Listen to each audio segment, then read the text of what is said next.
وما نقمو اور نہیں بدلہ لیا انہوں نے نجران کے لوگوں نے، وما نقمو اور یہودی بادشاہ نے اور اس کے پیروکاروں نے بدلہ نہیں لیا، منہم ان سے، یعنی ان عیسائیوں سے، اس وقت عیسائی سچا مذہب تھا، الا ان یؤمنوا باللہ مگر اس بات کا کہ وہ ایمان لائے تھے اللہ پر، العزیز جو غالب ہے، الحمید جو تمام تعریفوں والا ہے۔ تو اہل نجران نے جو ان موحدوں کو مارا اور ان کو آگ کی خندقوں میں ڈالا اور جلا دیا، اس بات پر ہی انہوں نے ایسا کام کیا نا کہ وہ ایمان لائے تھے اللہ پر، وہ اللہ کے پجاری تھے، وہ یہودیت کے منکر تھے، کیونکہ یہودی مذہب منسوخ ہو چکا تھا اور یہودیت کے اندر کئی خرابیاں اور کئی بگاڑ آ چکے تھے۔ اس وجہ سے انہوں نے یہودیت سے انکار کر دیا اور عیسائی مذہب سچا تھا، اس کے پیروکار ہو گئے تھے، تو یہودیوں نے ان سے اسی بات کا بدلہ لیا ہے نا۔ یہی بات اللہ رب العزت نے مسلمانوں کے بارے میں بھی فرمائی ہے۔ سورۃ المائدہ ہے، اللہ رب العزت فرماتے ہیں کہ قل آپ فرما دیجئے، یا اہل الکتاب اے اہل کتاب، هل تنقمون منا کیا آپ ہم سے اس بات پر نفرت کرتے ہو یا اس بات کی ضد کرتے ہو،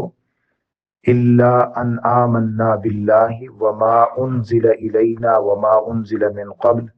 کہ ہم اللہ پر ایمان لائے ہیں اور جو ہم سے پہلے نازل کیا اس پر بھی ایمان لائے ہیں اور جو ہماری طرف نازل کیا گیا ہے اس پر بھی ایمان لائے ہیں، وَأَنَّ أَكْثَرَكُمْ فَاسِقُونَ اور تم میں سے اکثر فاسق ہیں، یعنی جو اپنا مذہب بدل چکے ہیں، اپنی کتاب بدل چکے ہیں، اپنا دین بدل چکے ہیں، وہ اب مسلمانوں کے مذہب کی وجہ سے مسلمانوں کو تکلیفیں پہنچاتے ہیں۔ تو نون قاف میم نقم، اس کا مطلب انتقام، اس کا ایک لفظ اردو میں استعمال ہوتا ہے، اسی روٹ سے ہے، وہ باب افتعال ہے، انتقام بدلہ لینا، نقم اسی سے ہے بدلہ لینا، کسی چیز کا زبان سے بدلہ لینا یعنی برا بھلا کہہ کر بدلہ لینا، گالی گلوچ کر کے بدلہ لینا، یا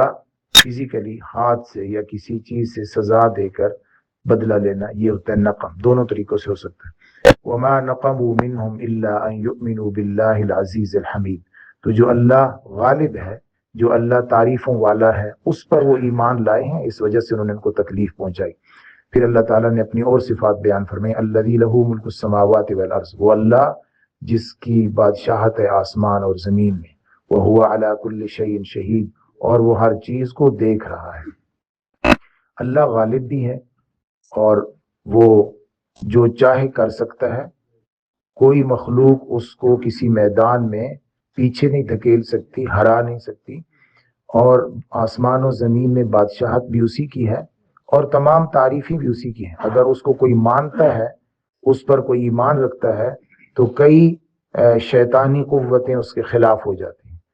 تو وہ اگر اس کو تکلیف پہنچائیں تو دو طریقے ہیں، اللہ رب العزت نے اس کے لیے دو طریقے، تکلیف میں پڑے لوگوں کو دو طریقے بتائے ہیں۔ ایک تو یہ کہ جو دل میں ہے وہی زبان پر ہو، یعنی جو ایمان کی کیفیت دل میں ہے وہی زبان پر بھی ہو، وہی کچھ کہتے رہیں، پھر بے شک جو مرضی ہو جائے۔ حضور اقدس صلی اللہ علیہ وآلہ وسلم کی خادمہ آپ صلی اللہ علیہ وآلہ وسلم نے ان سے فرمایا کہ جب تم ایمان لے آؤ تو پھر اس پر ڈٹ جاؤ اور پھر اللہ رب العزت کی توحید پر ڈٹ جاؤ، خواہ تمہارے ٹکڑے ٹکڑے کر دیے جائیں، خواہ تمہیں جو ہے وہ بوٹی بوٹی کر دیے جائے، تب بھی تم اس پر ڈٹی رہو اور اس کو مانے رکھو۔ یہی وجہ تھی کہ حضرت سمیہ وہ جب ایمان لائیں تو انہیں گرفتار کیا گیا، ابو جہل نے گرفتار کیا اور انہیں مارنا شروع کیا، 4 کیلیں ان کے جسم میں اس نے لگا دیں، تب بھی انہوں نے ایمان کو نہیں چھوڑا۔ حضرت سمیہ کو اس نے 2 اونٹوں کے درمیان باندھ کر اور دونوں اونٹوں کو مختلف سمت چلا دیا اور ان کے جسم کو 2 ٹکڑے کر دیا، اور بھی کئی ظلم کیے۔ زبان سے بھی بہت کچھ حضرت سمیہ کو کہا، لیکن ایسے برے برے الفاظ کہے کہ ہم ان کا ذکر نہیں کر سکتے۔ حضرت سمیہ نے اسلام کو نہیں چھوڑا۔ حضرت یاسر، ان کو جب تکلیفیں آئیں تو ان کو گرفتار کیا گیا، حضرت بلال کو گرفتار کیا گیا، حضرت خبیب کو گرفتار کیا گیا، حضرت عمار کو گرفتار کیا گیا۔ ان سب لوگوں کے ساتھ بہت زیادہ ظلم کیے گئے، یعنی لوہے کی زرہ میں ان کو باندھ کر اور دھوپ پر لٹایا گیا یا انگاروں پر لٹایا گیا اور مارا پیٹا گیا۔ حضرت عثمان رضی اللہ تعالیٰ عنہ کو دھواں دیا گیا، ایک صف کے اندر بند کر کے، ایک جگہ میں بند کر کے، اور ان کو دھواں دیا گیا۔ اس طریقے سے مختلف صحابہ کرام کی اگر قربانیاں دیکھی جائیں اور کفار کی طرف سے اذیتیں دیکھی جائیں تو مختلف تھیں، اور وہ اس پر جمے رہے۔ حضرت یاسر کے بارے میں ہے کہ وہ حضور صلی اللہ علیہ وسلم کے پاس بہت روتے ہوئے آئے اور ان کے آنسو بہہ رہے تھے۔ حضور اقدس صلی اللہ علیہ وآلہ وسلم نے اپنے مبارک ہاتھوں سے ان کے آنسو صاف کیے اور فرمایا عمار کیا ہوا؟ تو انہوں نے کہا یا رسول اللہ بہت برا ہوا۔ پوچھا کیا ہوا؟ تو عرض کیا کہ مجھے جب انہوں نے تکلیف دی اور اذیتیں دیں تو انہوں نے کہا کہ تم محمد الرسول اللہ کے بارے میں غلط الفاظ کہو اور ہمارے بتوں کی تعریف کرو تب چھوڑیں گے۔ یا رسول اللہ میں اذیت نہیں برداشت کر پایا اور میں نے آپ کے بارے میں کچھ الفاظ کہہ دیے اور میں نے ان کے بتوں کی تعریف کر دی تو بہت برا ہوا۔ اب وہ اس بات کو حضور صلی اللہ علیہ وسلم کے سامنے بیان فرما رہے ہیں تو اللہ رب العزت نے یہ آیت نازل فرمائی، من کفر باللہ من بعد ایمانہ، جس نے ایمان لانے کے بعد کفر کیا، الا من اکرہ، مگر وہ شخص جس کو مجبور کیا گیا تھا، وقلبہ مطمئن بالایمان، اور اس کا دل ایمان کے ساتھ بالکل مطمئن تھا، ولکن من شرح بالکفر صدرا، لیکن اس نے ایمان کو قبول کرتے ہوئے صرف کافروں کو یہ دکھانے کے لیے کفر پر رضامندی اختیار کر لی، ولکن من شرح بالکفر، تو جس کا دل مطمئن تھا ایمان کے ساتھ اور اس نے کفر کو صرف اور صرف کافروں کو راضی کرنے کے لیے چھوڑا، اختیار کیا، تو اس کے لیے نہیں، لیکن جس کا دل ہی کفر کے ساتھ جو ہے وہ مطمئن ہو گیا اور اس نے اپنے آپ کو مطمئن کر لیا یا اپنے آپ کو اس نے متفق کر لیا کفر کے ساتھ، فعلیہم غضب من اللہ، ان کے لیے اللہ کا غضب ہے۔ تو اگر آزمائش کے وقت صرف اور صرف کافر کو جو ہے وہ چکمہ دینے کے لیے یا کافر سے جان چھڑانے کے لیے اگر زبانی طور پر کفر کر دیا تو اس کی اجازت ہے، لیکن اگر دل سے کفر اختیار کر دیا اور آزمائش میں پورا نہیں اترے، فعلیہم غضب من اللہ، اس پر اللہ کا غضب ہے۔ تو حضرت یاسر رضی اللہ تعالیٰ عنہ کو آپ صلی اللہ علیہ وسلم فرمایا کہ یاسر اگر دوبارہ ایسا موقع آئے نا تو پھر بھی اپنی جان کو بچانے کے لیے کلمہ کفر کہہ لینا۔ تو اس کی اجازت ہے، آپ کے اعصاب اتنے مضبوط نہیں ہیں، آپ تکلیف کو اتنا برداشت نہیں کر سکتے، لیکن آپ کا دل اطمینان کے ساتھ اسلام کے ساتھ متفق ہے تو آپ اس کو کلمہ کفر کو زبان سے کہہ سکتے ہیں۔ یہ تقیہ سے مختلف ہے، یعنی تقیہ تو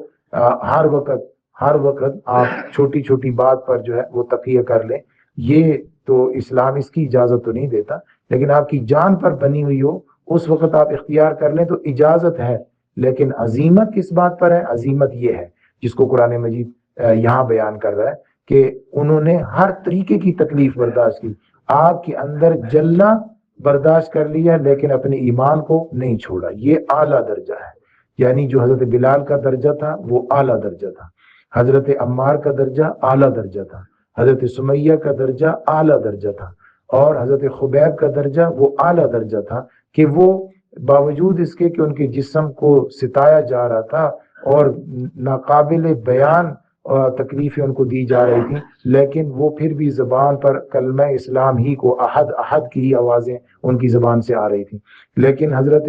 یاسر کا جو مقام اور درجہ ہے، فرمایا وہ رخصت کا ہے، اگر آپ کو اذیت برداشت کرنے کی ہمت نہیں ہو رہی تو آپ وہ راستہ بھی اختیار کر سکتے ہیں عارضی طور پر، لیکن اگر دل سے اس طرح متفق ہو گئے تو پھر جو ہے وہ اللہ کی طرف سے غضب ہوگا، یعنی پھر وہ ارتداد ہو گیا نا، مرتد ہونا ہو گیا، اور پھر اس پر جو اسلام نے سزا رکھی ہے وہ قتل ہے کہ 3 دن کے اندر اندر اس کو سمجھایا جائے ورنہ قتل کر دیا جائے۔ ان الذین فتنوا المؤمنین، بے شک وہ لوگ کہ جو آزماتے ہیں مومنین کو، یا جنہوں نے آزمایا، فتنو جنہوں نے فتنے میں ڈالا، آزمائش میں ڈالا، اور مومنات کو، ثم لم یتوبوا پھر انہوں نے توبہ نہیں کی، فلہم عذاب جہنم ان کے لیے عذاب جہنم ہے، ولہم عذاب الحریق اور ان کے لیے جلنے کا عذاب ہے۔ دنیا میں انہوں نے مسلمانوں کو تکلیف دے دی، لیکن یہ ان کے لیے عذاب اخروی کی وعید ہے، عذاب اخروی ان کے لیے ہے۔ اور جنہوں نے دنیا میں یہ تکلیف برداشت کر لی، ان الذین آمنوا وعملوا الصالحات ان کے لیے خوشخبری ہے آخرت کی، فلہم جنات تجری من تحتها الانہار ان کے لیے باغات ہیں جن کے نیچے نہریں بہتی ہیں، ذالک الفوز الکبیر یہ بہت بڑی کامیابی ہے۔ جس کامیابی کو اللہ رب العزت بہت بڑی فرما رہے ہیں وہ بہت بڑی کامیابی ہے۔ اللہ رب العزت ہمیں آزمائشوں سے محفوظ فرما دے، ہمیں اپنے ایمان کو سلامت رکھنے کی توفیق عطا فرما دے۔